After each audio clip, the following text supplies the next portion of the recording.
At the moment in my life, I'm encountering a lot of people who are showing me myself in regards to them being a mirror for me, them showing me parts of myself in my past that I have dealt with and healed, and parts of myself that I haven't healed from my being that are as my mirror.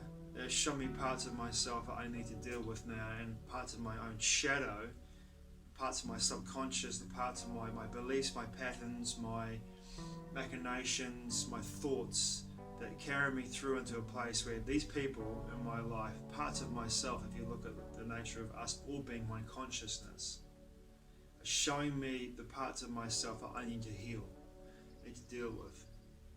And other parts of myself that I have dealt with and have healed, and I find these people that draw me into their lives, and I mean literally are drawing me into their lives because they're asking me to be a part of their lives, are telling me and showing me the elements of my past that I have look at now and double face plum. Oh my God, I was that guy kind of experiences.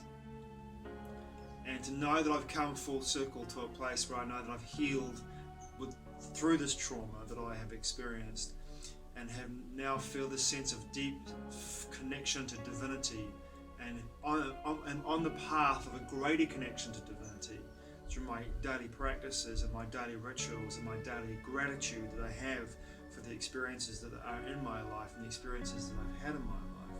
That includes the people in my life too.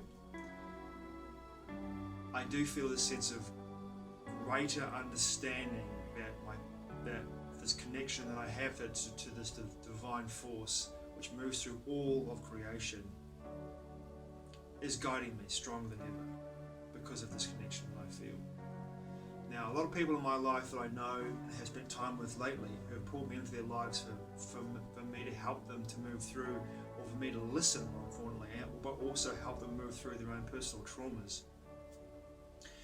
There's an underlying element of relationship catharsis, relationship breakdown, but also an underlying element of insecurity, abandonment, fear, rejection, and also an underlying element of an ability to be alone, to look at thyself and know thyself, because these people that I come into my life, pulling me into their life for advice or for me to listen to them, when I hear them talk to me, they say the same thing.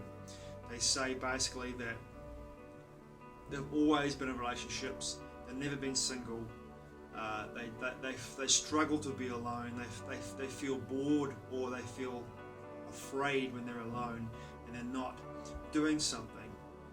And it's for me, as my experience looking at the situation, not necessarily being their experience, but from my experience looking at that situation, I understand for me what happened then was I was afraid because I was alone with myself with all my issues and all my problems that I had at the time in my mind, but also my traumas, and that was an opportunity for me there and then to begin to feel into those traumas and to begin to heal them and to begin to do the shadow work and do the work in order to process what I was feeling and find out why I was feeling it, and then begin the process of actually reaching out to people to get help.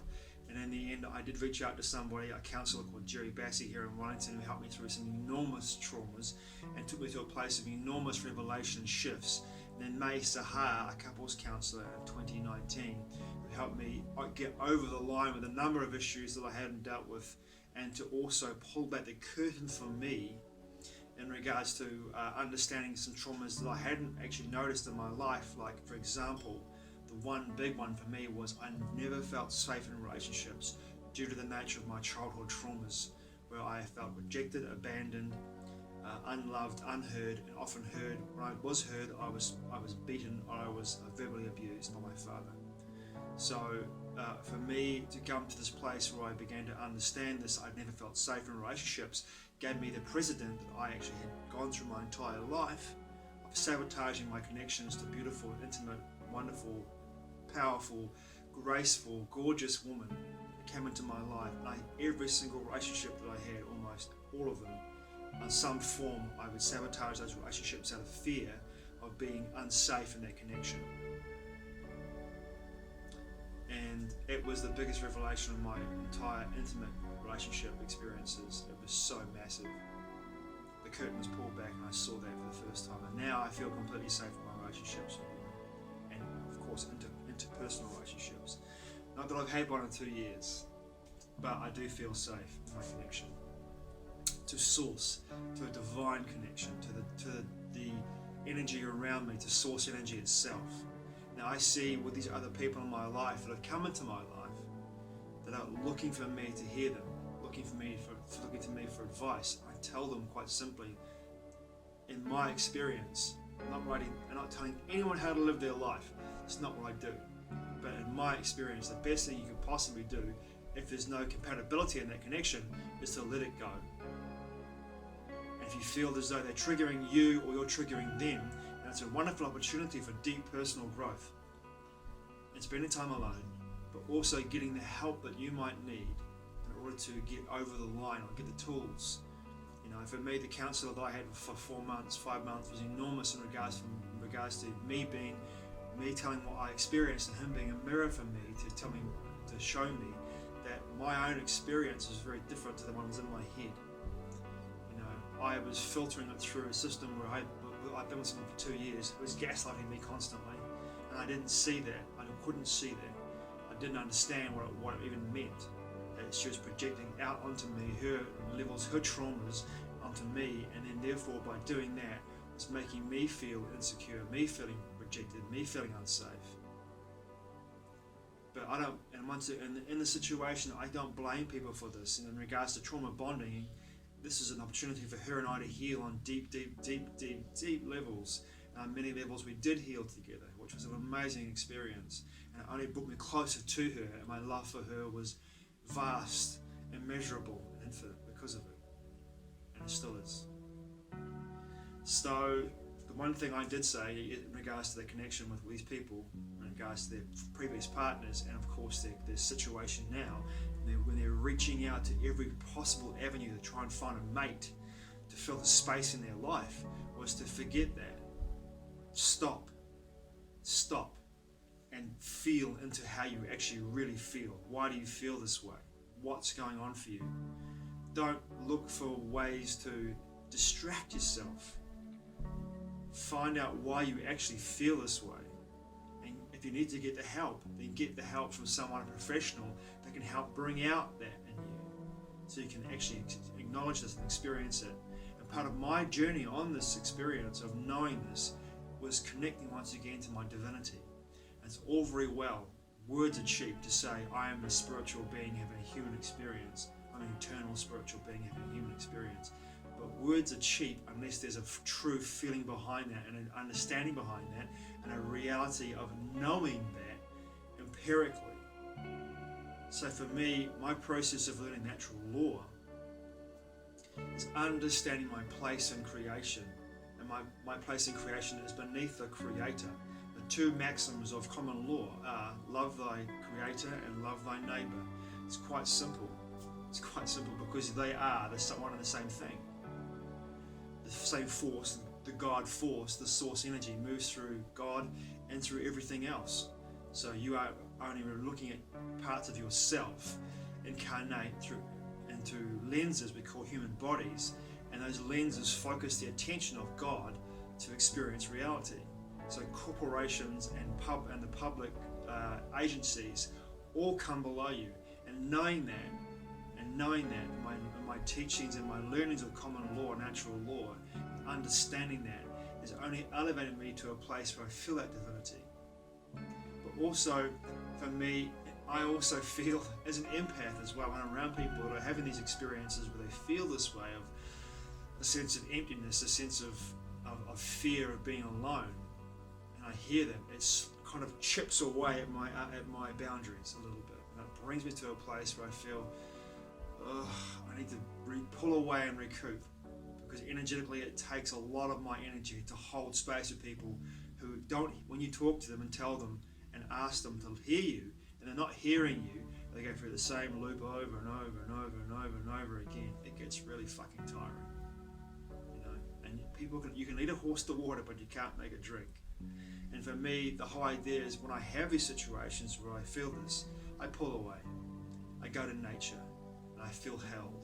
My daily ritual of swimming in the ocean every day, for me, my interpersonal relationship with Tangaroa, the god of the ocean here, the Māori god of the ocean, and Gaia, her consciousness in that ocean, is the most important part of my day.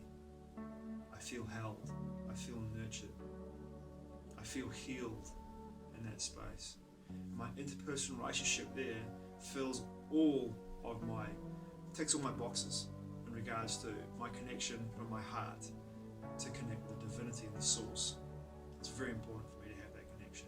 And of course, we are basically all water. Our bodies are almost all water. So that connection as well, entering into the water with that gratitude, entering into the water with that reverence, entering into the water with that sense of peace and humility, brings me closer to my divinity.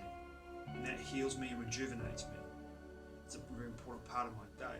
But I'm still having a human experience. And I've been single since early 2020. I'm comfortable with being single. I really am. I've lived most of my adult life in and out of relationships, and I've come to a place where I feel completely at peace with who I am and being single. Completely who I am and where I'm at. And if I do feel things come up, I feel them to heal them. I feel deeply into my emotional content. If I feel a certain way, if I feel a certain emotional train of thought, or I feel a time where I'm feeling low or I'm feeling out of balance, I'll feel into that and I'll discover why. I won't always look for distraction. Sometimes I will, because at the time I don't have the energy to move through the process. So I'll look for distractions until I'm ready to actually have the experience of going deeply into that moment when I can and have the space to have that experience. And I'm ready for it, to find out why I'm feeling that way. So for me tonight, my experience tonight, I'm going to go to Makara Beach and have a fire and sit in front of the fire and drop into that space to connect with nature once again, to connect with all the elements and the beings out there. Because for me, that rejuvenates me. That brings me to a place of deeper understanding and respect and love for my friends who are going through what they go through. I feel rejuvenated. I'm able to come back and hear them if they choose to bring me back into their lives again and continue on that same hamster wheel round and round and round until one day they get off it and they find their way back to themselves. Thanks for watching. I truly appreciate it. Mā te ua. I'll see you again soon.